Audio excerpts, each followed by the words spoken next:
saya diminta untuk berbicara tentang peran pimpinan rumah sakit mengantisipasi sengketa medis. Ya.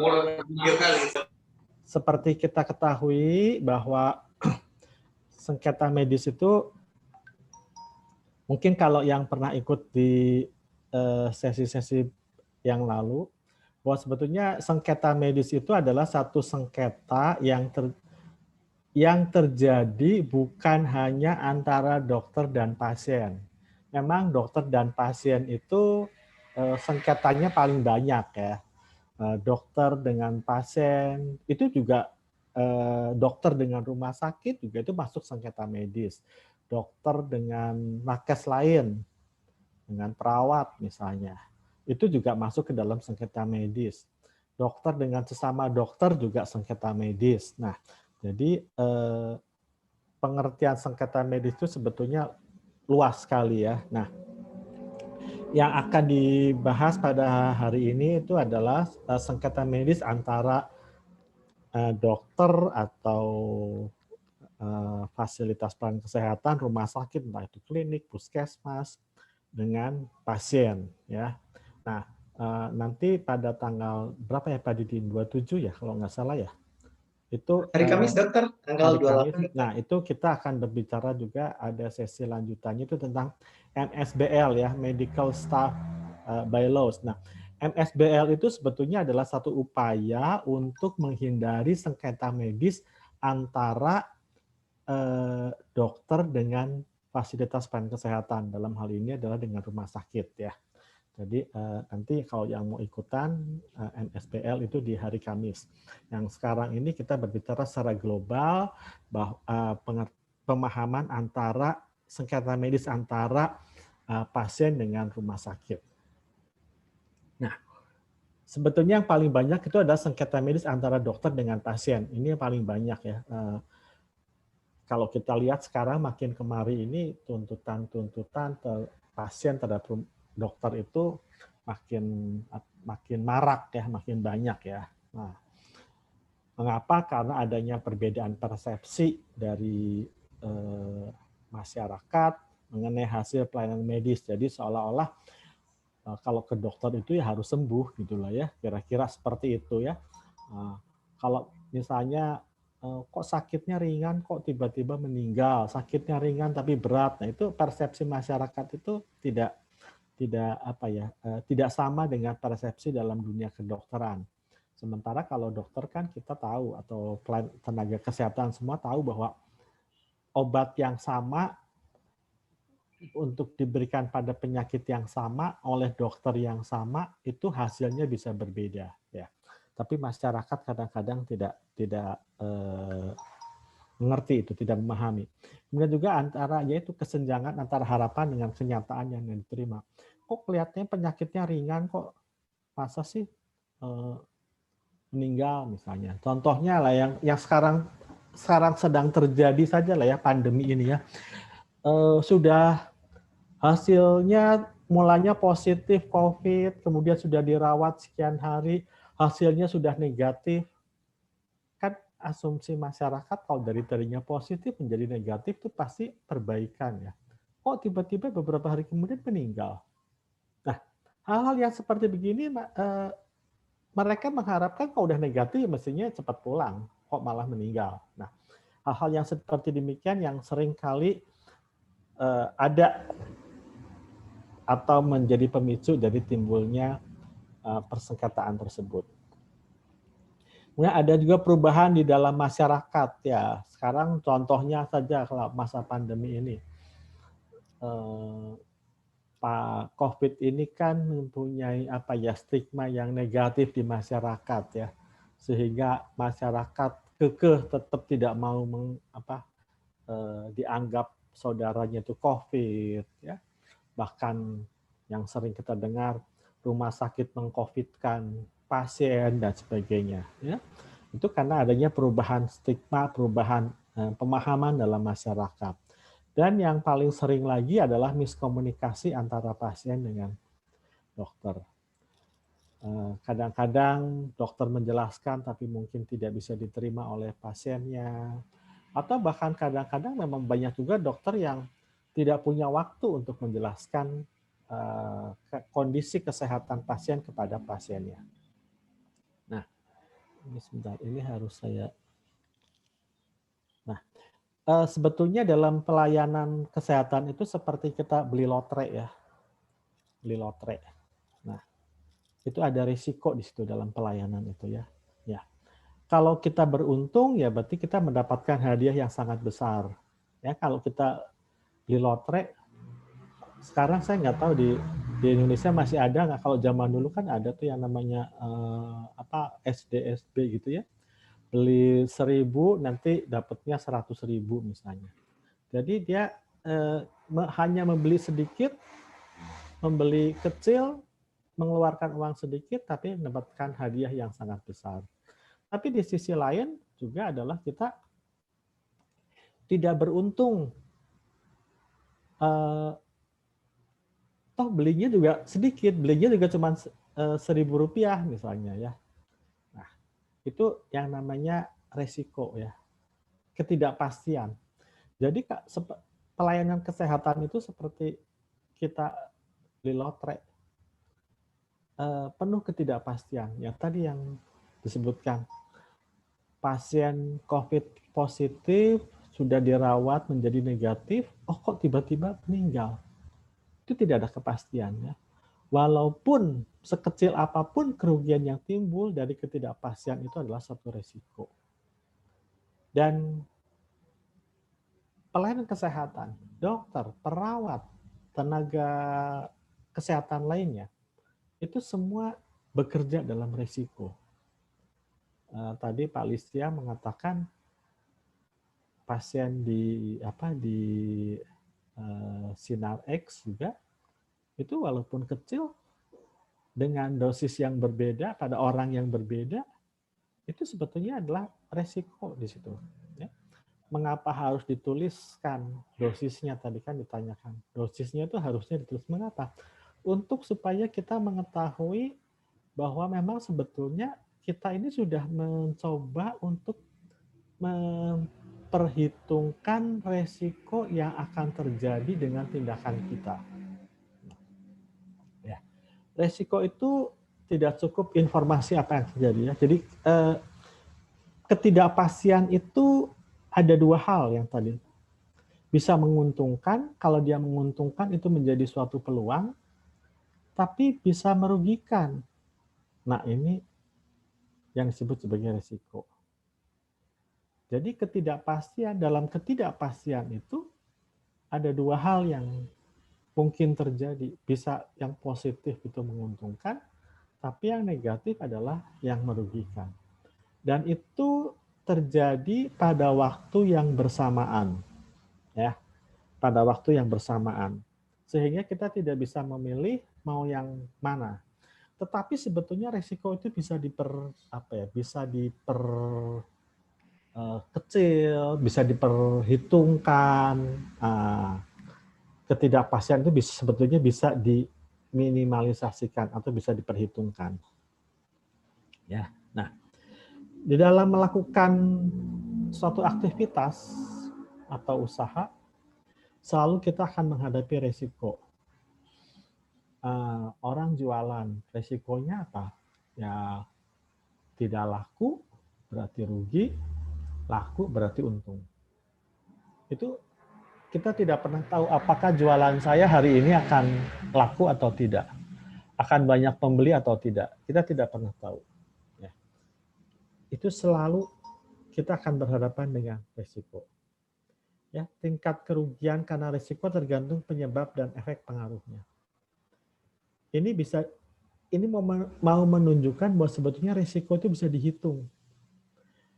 Segala sesuatu itu akan ada resikonya, tetapi resiko itu sebetulnya bisa dihitung. Sehingga bisa meminimalisasikan kerugiannya. Ya. Nah, jika besaran resiko dapat diketahui pasti, maka dapat diperlakukan seperti biaya kalau di rumah sakit. Ya. Contohnya tadi,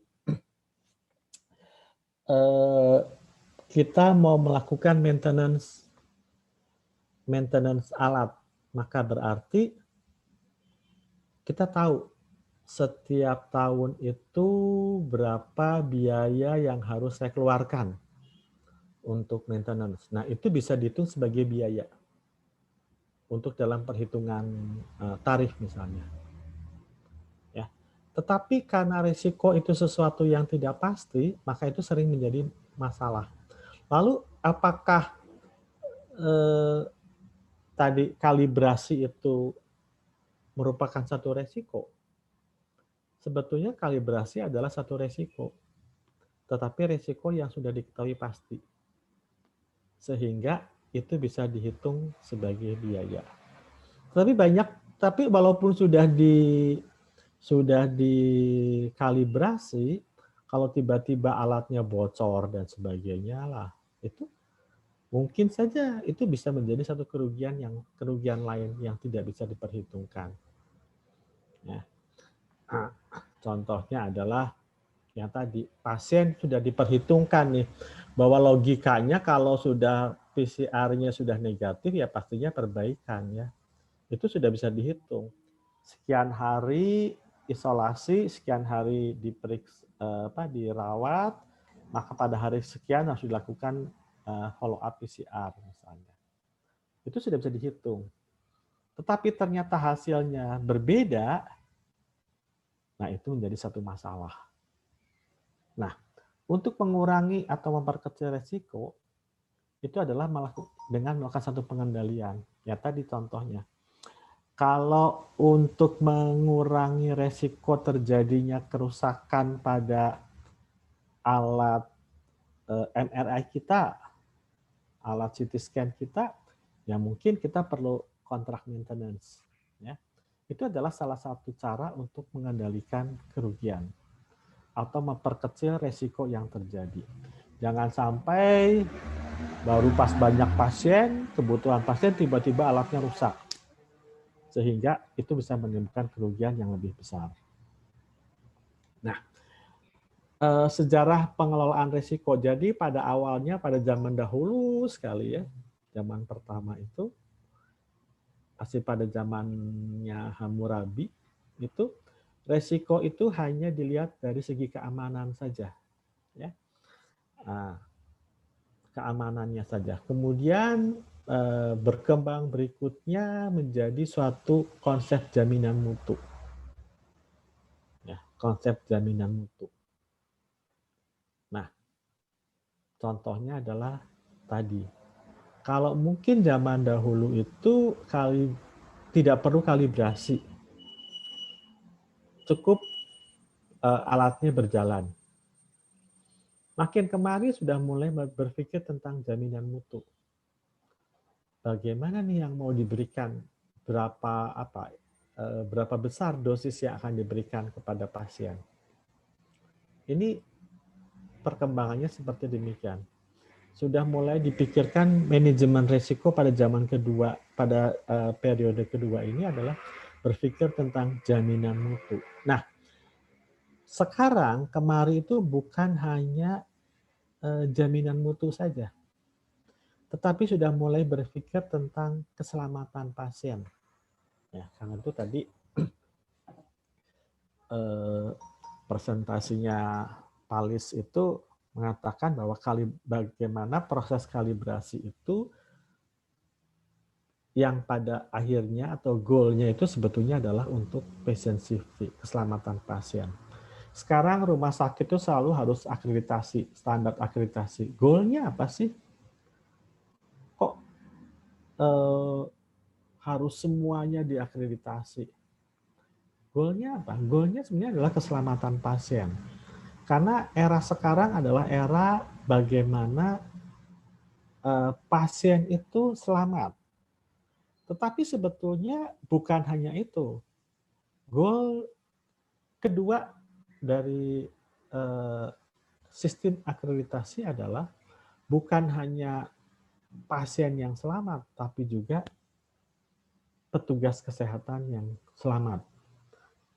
Saya kembali lagi contohnya adalah ke masa pandemi ini. Masa pandemi ini bukan hanya pasiennya harus hidup yang sakit, sakit COVID itu. Tetapi juga perawatnya, petugas kesehatannya tidak boleh tertular.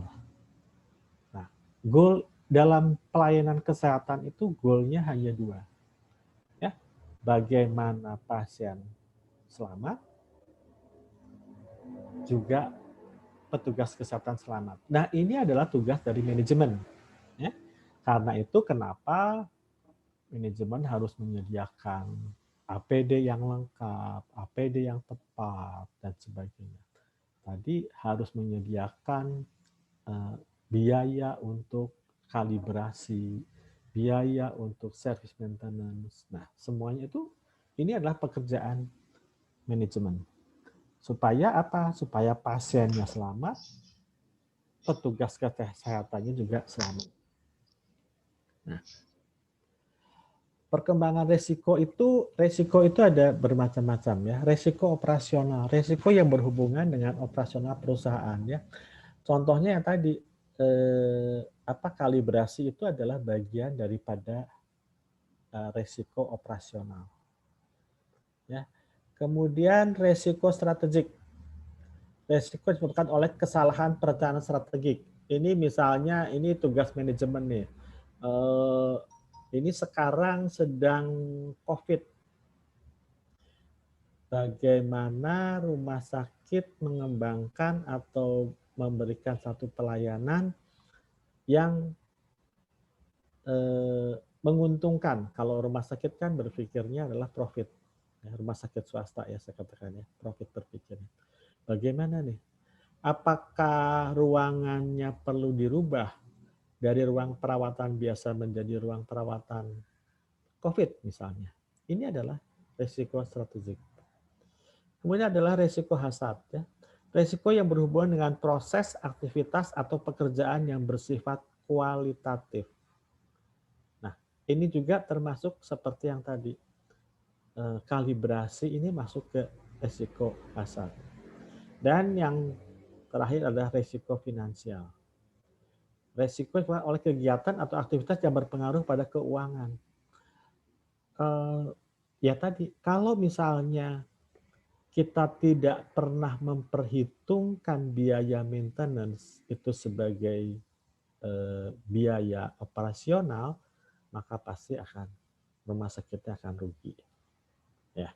Nah, ini jadi resiko itu tidak hanya resiko tuntutan saja ya, tapi resikonya macam-macam. Semua lini itu, semua pekerjaan itu punya resiko.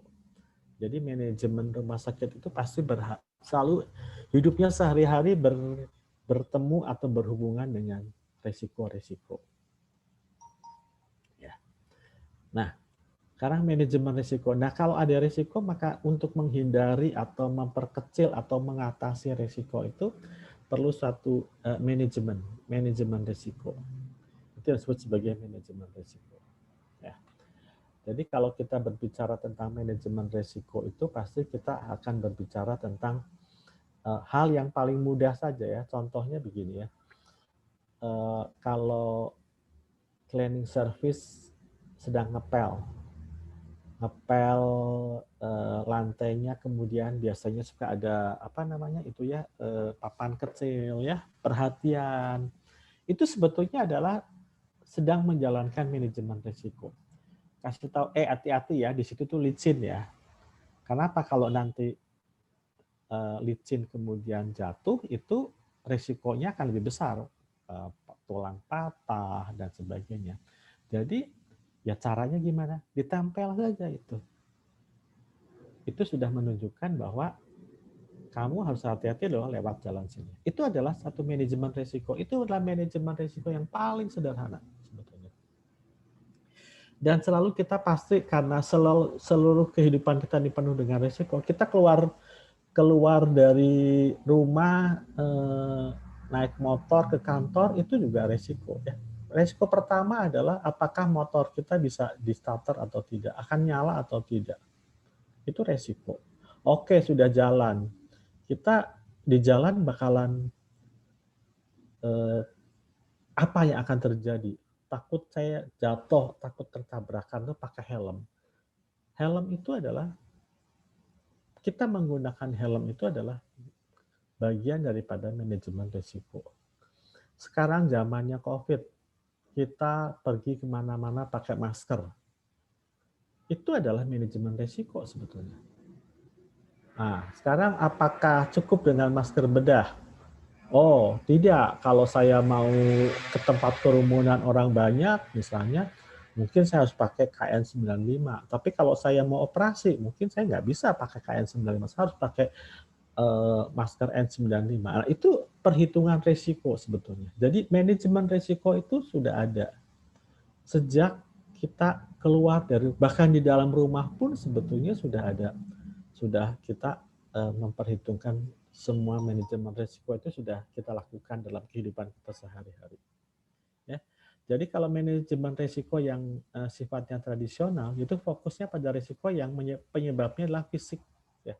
Ya tadi jatuh, ya jatuh pakai helm misalnya.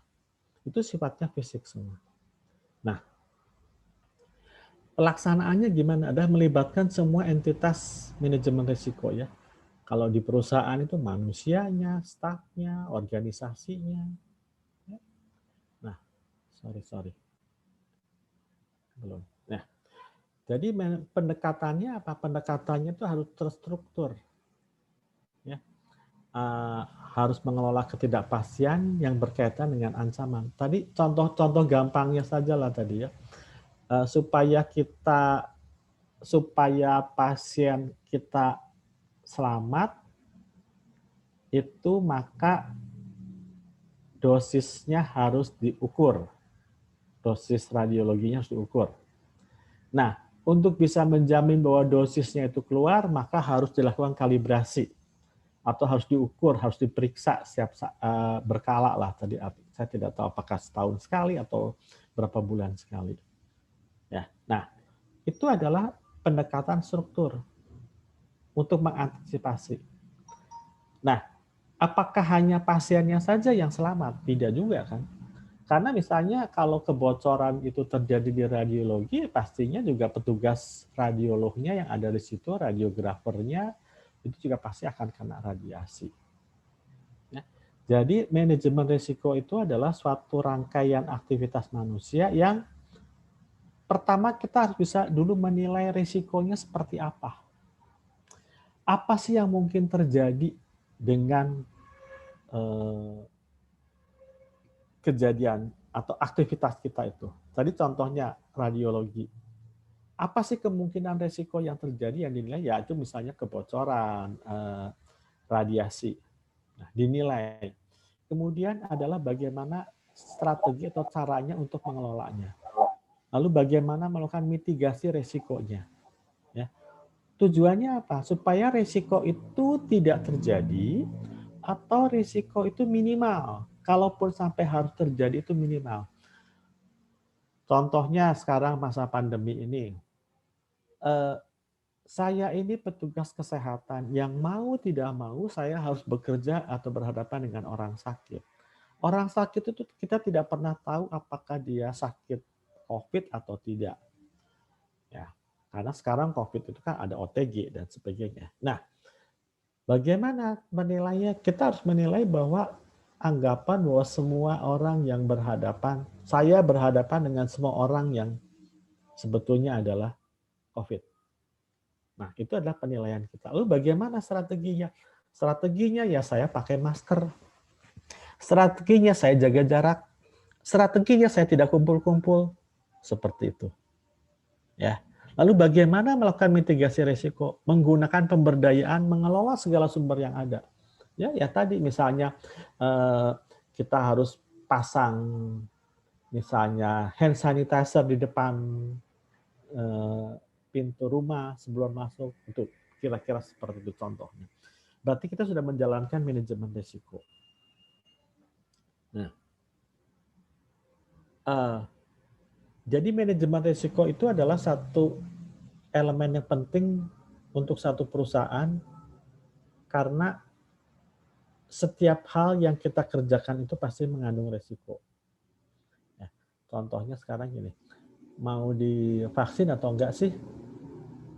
resiko itu. Kalau tidak divaksin, kemungkinan saya kena, lebih mudah kena.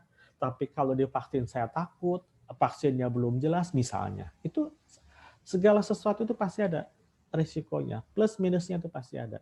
Ya. Kita harus bisa mengelola. Jadi sasaran utama dari manajemen risiko adalah melindungi perusahaan terhadap kerugian yang timbul. Ini dari segi uang.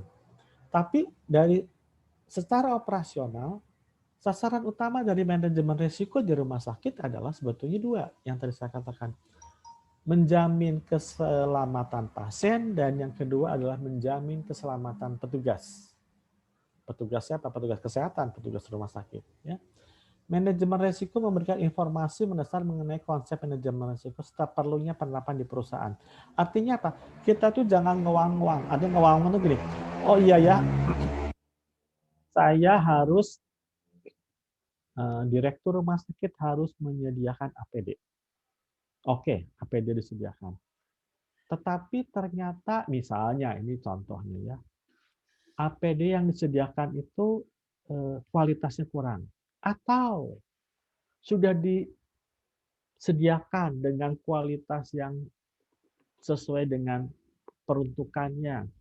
Jumlahnya sudah ada, sudah cukup. Tetapi kemungkinan juga petugas kesehatan yang tidak mau menggunakan. Kenapa? Engap apa ya, bahasa Sunda ya, sesek kalau pakai masker misalnya.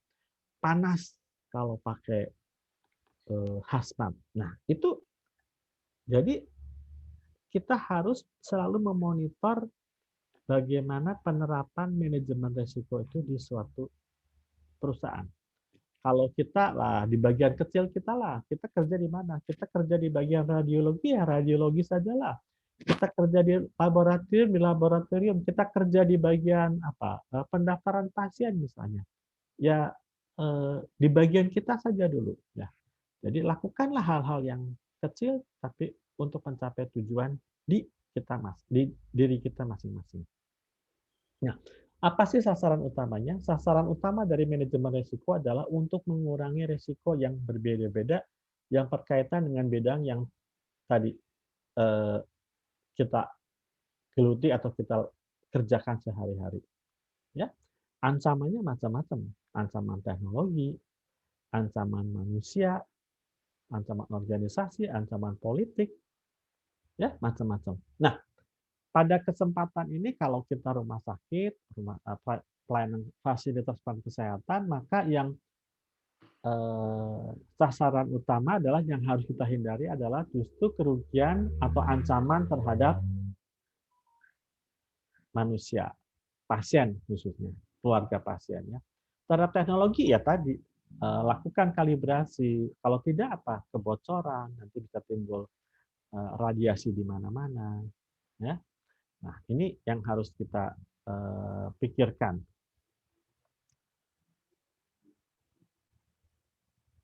Nah strateginya apa yang bisa dilakukan pada saat kita berhadapan atau kita masuk ke dalam manajemen risiko, yaitu resiko yang ditransfer, dipindahkan ke orang lain. Saya tahu loh ini resikonya itu begini, kemudian saya pindahkan ke orang lain. Sehingga apabila resiko itu terjadi, bukan saya yang menanggung. Contohnya adalah apa asuransi. Ya, saya punya anak, kemudian saya harus membesarkan anak saya supaya anak saya bisa sekolah. Tiba-tiba saya sakit, saya tidak bisa bekerja, saya tidak berpenghasilan. Nah, bagaimana untuk supaya anak saya tetap bisa sekolah? Ya, resiko itu dialihkan ke asuransi. Itu resiko yang ditransfer. Tapi juga atau dimitigate, dikurangi efek negatifnya. Jadi kalau dikurangi itu contohnya yang tadi ya, kita kalibrasi. Kalibrasi itu sebenarnya adalah mengurangi efek negatif resiko. Apakah akan 100% terhilangkan? Belum tentu. Ya. Tetapi setidaknya dengan kalibrasi tersebut, apabila ada tuntutan, ini loh saya sudah dilakukan kalibrasi dan hasilnya bagus. Kira-kira seperti mengurangi efek negatif dari risiko. Atau adalah kita menghindari risiko. kita tuh sulit menghindari resiko itu sulit karena resiko itu ada di mana-mana. Itu pasti kita akan ketemu terus. Justru kalau kita menghindar resiko, itu biasanya kita akan bertemu dengan resiko yang lebih besar. Contohnya misalnya begini, ada pasien komplain ke rumah sakit, ya kita hadapi. Jadi jangan kita tunda-tunda, percuma tuh besok juga pasiennya akan datang lagi, bulan depan pasti akan datang lagi. Hadapi saja, karena dengan menghadapi resiko itu sebenarnya kita sudah menyelesaikan resiko, ya. Atau resiko itu kita terima, kita tampung, ya. Ditampung semuanya atau ditampung sebagian. Cuma masalahnya sebatas apa kemampuan kita untuk menerima resiko tersebut. Nah, sekarang ini adalah resiko yang benar-benar murni resiko ya, yang jadi hanya dapat merugikan atau tidak terjadi apa-apa dan tidak menguntungkan. Jadi resiko itu hanya dapat merugikan atau tidak terjadi apa-apa dan tetapi juga tidak jadi kalau terjadi itu menimbulkan kerugian, tetapi kalau tidak terjadi ya juga tidak menguntungkan. Contohnya adalah kebakaran. Kebakaran itu pasti akan mendatangkan kerugian. Tapi sekarang kalau tidak kebakaran, apakah akan menghasilkan keuntungan? Ya, jadi kira-kira itu resiko yang yang resiko murni itu seperti demikian. Nah, resiko yang sebab atau maupun akibatnya impersonal, artinya yang tidak menyangkut manusia, kerugiannya ada bersifat fundamental dan menimpa banyak orang. Misalnya sifat masyarakat di mana kita ini yang disebut resiko fundamental ya. Gempa bumi, baru minggu lalu itu terjadi gempa bumi di Majene. Rumah sakitnya ambruk. Ada 3 rumah sakit kalau nggak salah ambruk ke sana. Itu adalah resiko yang sifatnya fundamental. Itu karena memang faktor alam dan di luar kendali manusia. Banjir misalnya. Ya. Tapi ada risiko khusus. Nah, resiko disebabkan oleh peristiwa-peristiwa individu dan akibatnya terbatas. Nah, inilah yang akan kita mitigasi, yang akan kita lakukan di sebagai manajemen, sebagai orang rumah sakit, sebagai karyawan, sebagai staf, atau sebagai orang yang bagian daripada organisasi tersebut, adalah untuk bagaimana meminimalisasi timbulnya tuntutan di rumah sakit, tuntutan terhadap sengketa medis, apa yang harus kita lakukan. Ya. Pilihan manajemen risiko itu ada ongoing proses, artinya dilaksanakan terus-menerus dan dimonitor secara berkala. Jadi manajemen risiko itu bukan kegiatan yang dilakukan cukup sekali saja, tidak.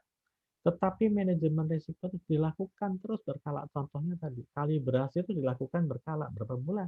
Sebulan sekali kah, 3 bulan sekali, 6 bulan sekali, atau mungkin setahun sekali. Jadi harus dilakukan secara berkala. Ya. Kemudian disusun secara sejak perumusan dari awal sekali. Ini contohnya tadi ya. Apa sih saya bekerja di bagian apa? Saya bekerja di laboratorium. Kira-kira apa sih yang akan terjadi dengan resiko saya di laboratorium? Nah, resiko, kalau laboratorium mungkin resikonya penyakit ya, tertular penyakit, ya bisa. Tapi sekarang resiko apa yang terjadi kalau saya hanya bekerja di bagian pendaftaran, apa ada juga resikonya. Salah menginput data, itu kan bagian daripada resiko. Ya kan? Kemungkinan pada waktu itu pasiennya banyak, kemudian kita salah memasukkan data, itu adalah bagian daripada resiko. Kemudian ditentukan oleh pihak-pihak yang berada di lingkungan. Jadi kita harus mempunyai satu tim untuk menyusun atau menilai satu risiko. Kita tidak pernah bisa bekerja sendirian, tapi kita harus dalam satu tim. Kalau saya di radiologi, resikonya apa saja sih? Resikonya yang pasti yang paling besar adalah kena radiasi. Karena itu pakai apa itu TLD ya, pakai TLD. Itu salah satu caranya apa? Kita kan menilai dulu apa sih kemungkinannya, kemudian bagaimana kita cara mengatasinya, pakai TLD misalnya. Nah, sekarang resiko ini banyak COVID nih di radiologi. Bagaimana caranya? Ya kita bikin tabir misalnya pada waktu pasien akan dilakukan USG, misalnya kita pakai tabir, itu kan misalnya. Atau resiko itu kemudian diaplikasikan dalam kegiatan yang sehari-hari. Ya.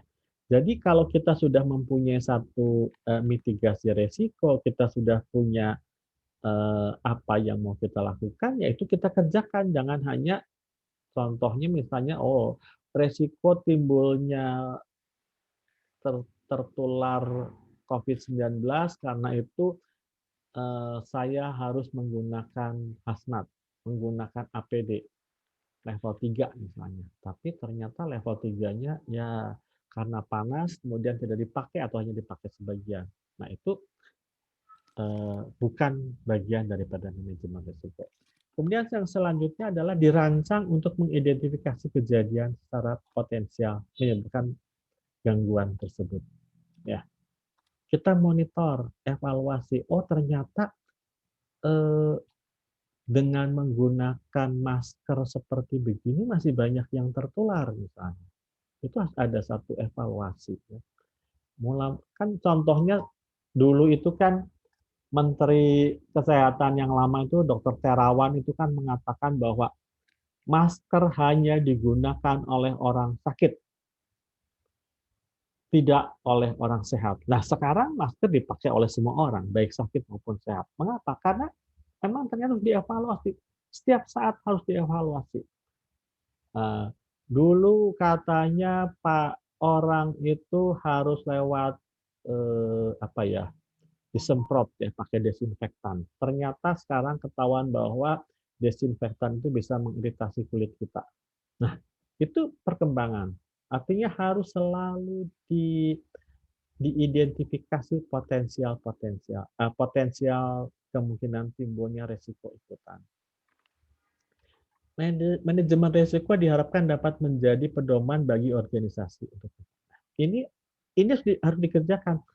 Nah, karena itulah maka rumah sakit harus punya panduan atau pedoman. Tadi contohnya misalnya panduan, ini kita bicara sekarang hubungannya dengan radiologi ya.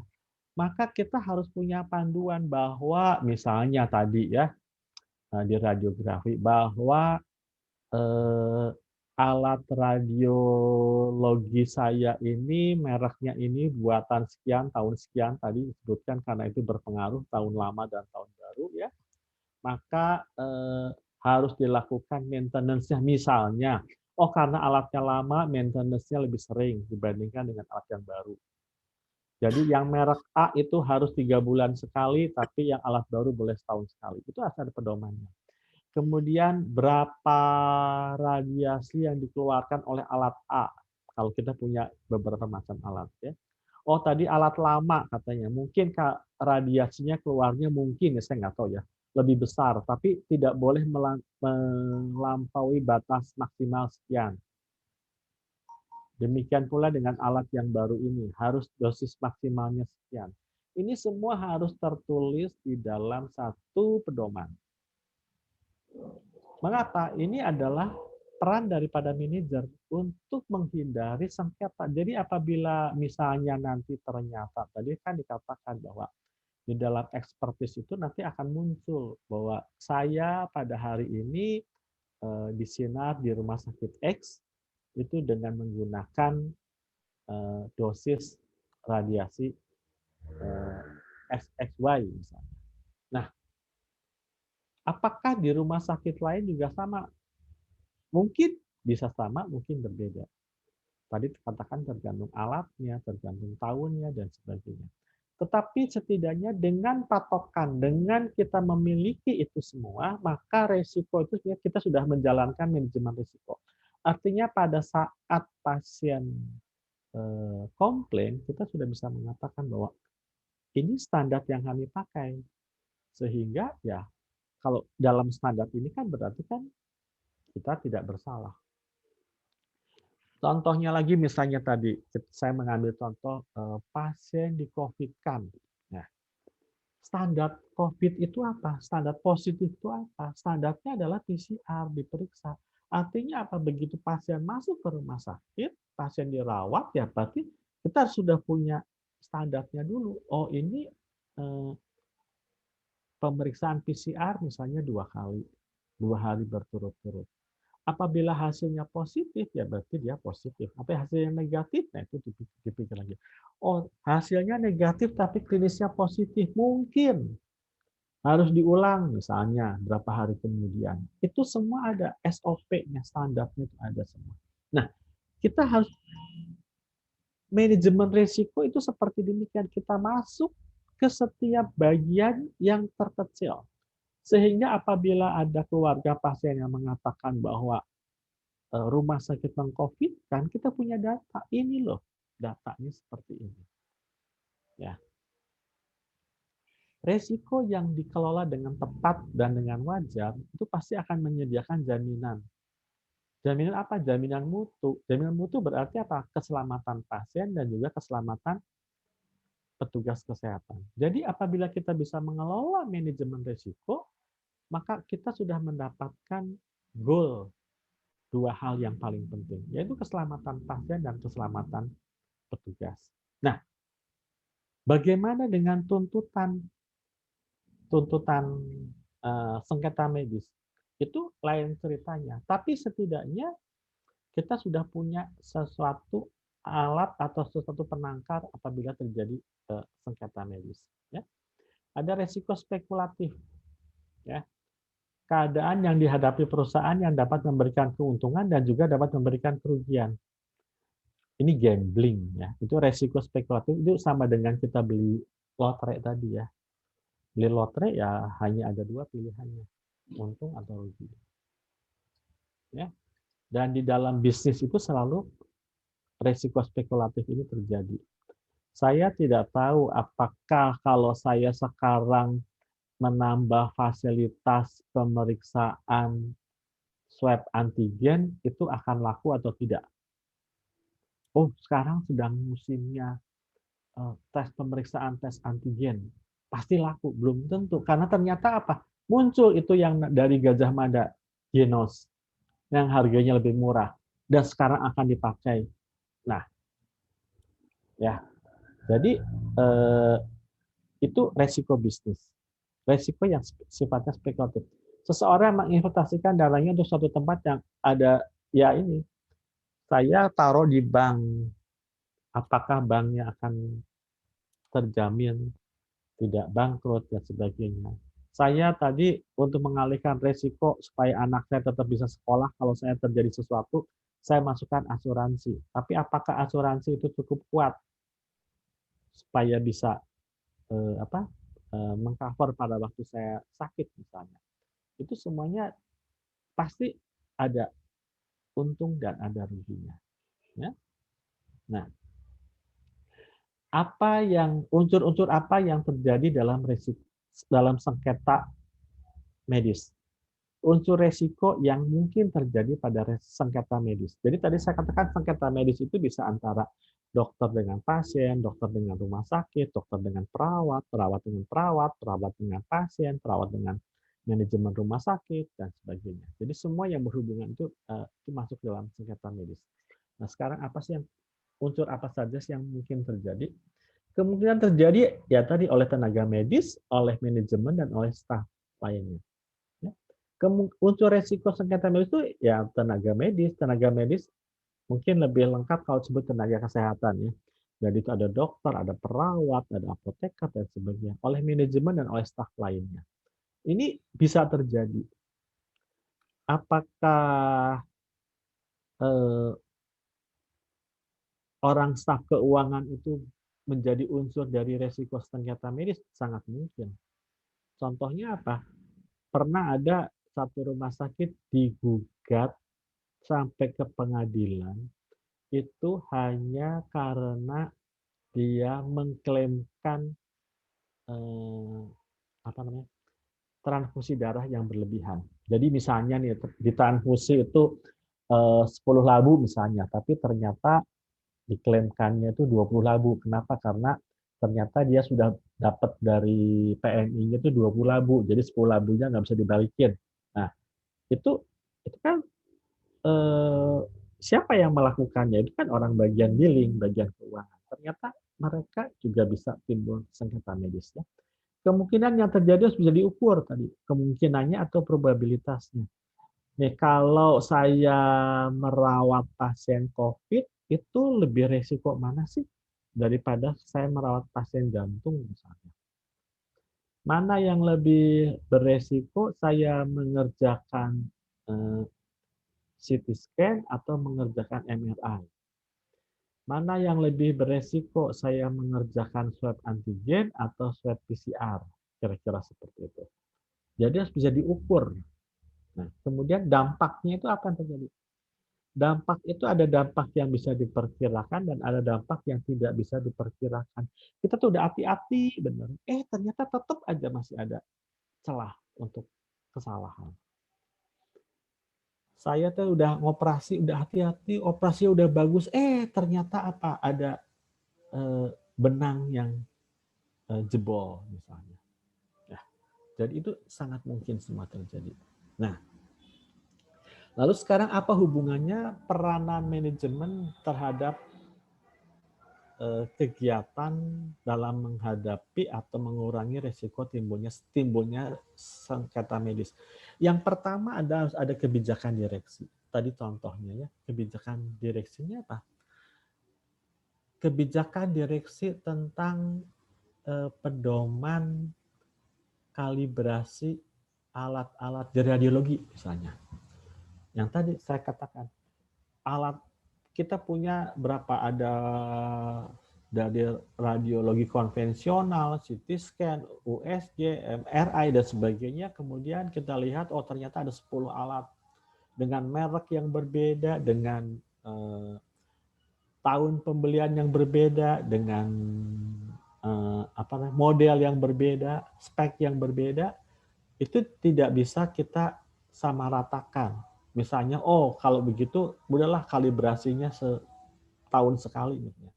Itu tadi ada pertanyaan bagus tadi. Bagaimana kalau alatnya berbeda, alat yang lama, alat yang baru? Kita harus bisa tahu, alat ini mungkin sekarang ini bisa setahun sekali, tapi nanti 2 tahun ke depan, alat yang saya kalibrasi setahun sekali ini udah nggak bisa setahun sekali, harus tahun 2 kali misalnya. Karena apa? Karena umurnya makin tua, misalnya seperti itu. Ya, ini harus ada dalam bentuk kebijakan. Kemudian kita harus bisa menerapkan manajemen risiko dengan bagus. Ya, menerapkan manajemen risiko medis dengan baik. Ya. Kemudian kita harus punya manajer mediko-legal yang tangguh, yang berani menghadapi permasalahan. Kita harus punya customer care. Dan kita kalau itu harus punya asuransi profesi. Ini semua adalah untuk mengurangi atau ini ke manajemen risiko sebetulnya. Ya, contohnya kalau kita punya customer care yang bagus, maka pada saat pasien mulai mengeluh, kita udah tahu, ini bakalnya akan menjadi permasalahan besar. Dia akan lebih care diatasinya. Bagus. Terus punya manajer medico legal yang cukup, yang mengerti semuanya. Apa yang akan terjadi? Mungkin ada kasus yang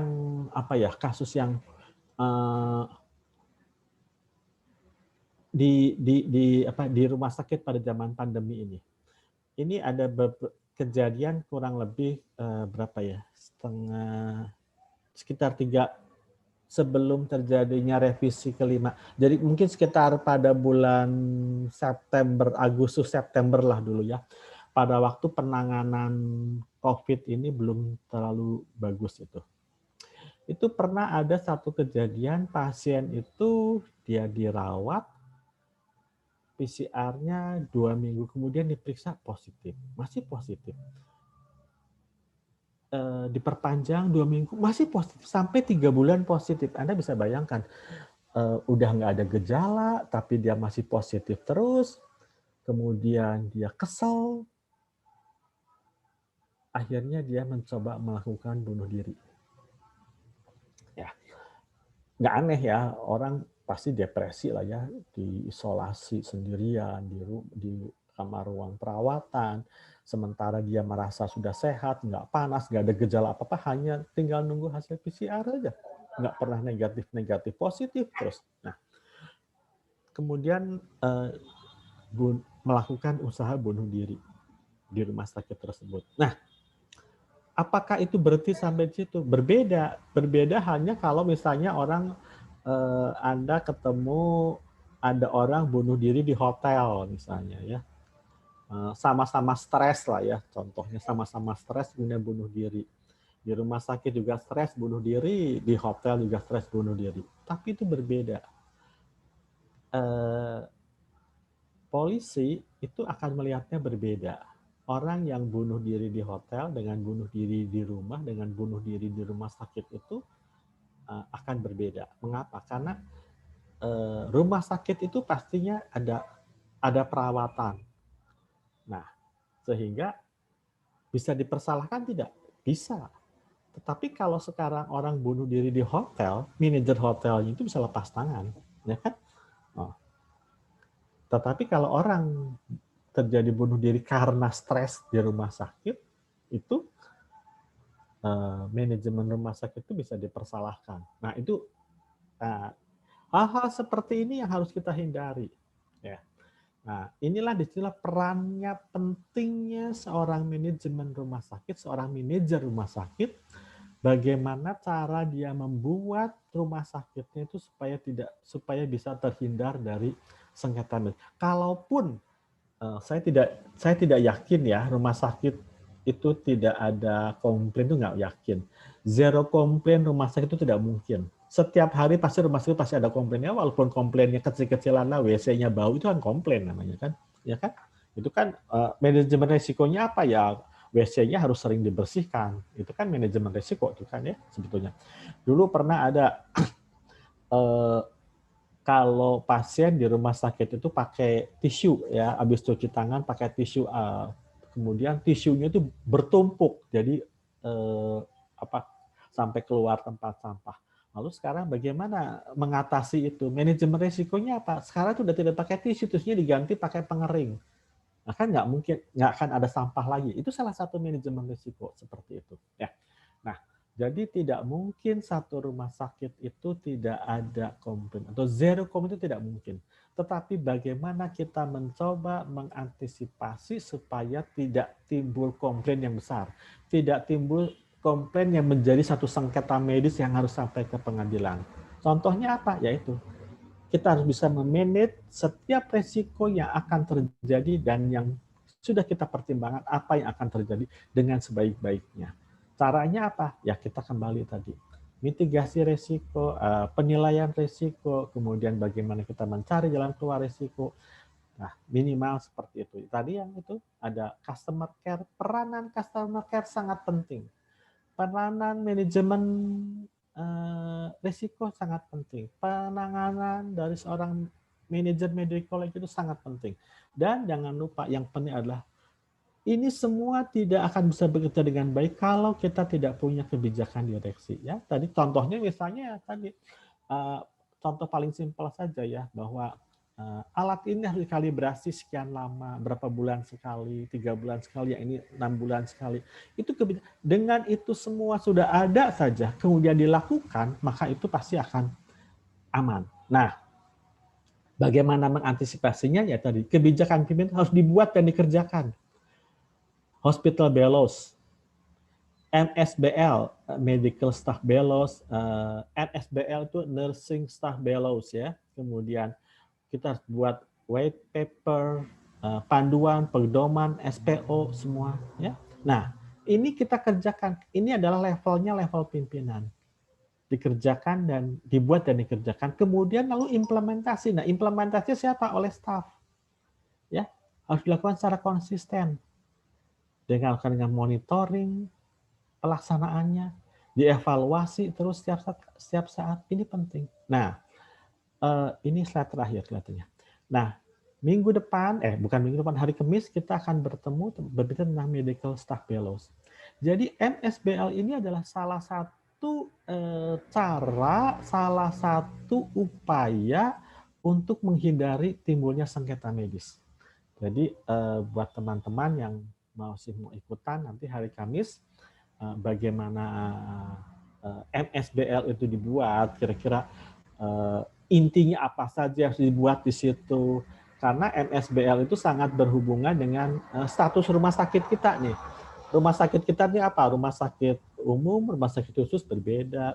Rumah sakit pemerintah dengan rumah sakit swasta berbeda. Rumah sakit swasta ada yang berbentuknya PT, ada yang berbentuknya yayasan juga berbeda. Nah, kita harus ini sebenarnya untuk mengantisipasi timbulnya sengketa medis. Barangkali itu saja teman-teman yang bisa saya sampaikan.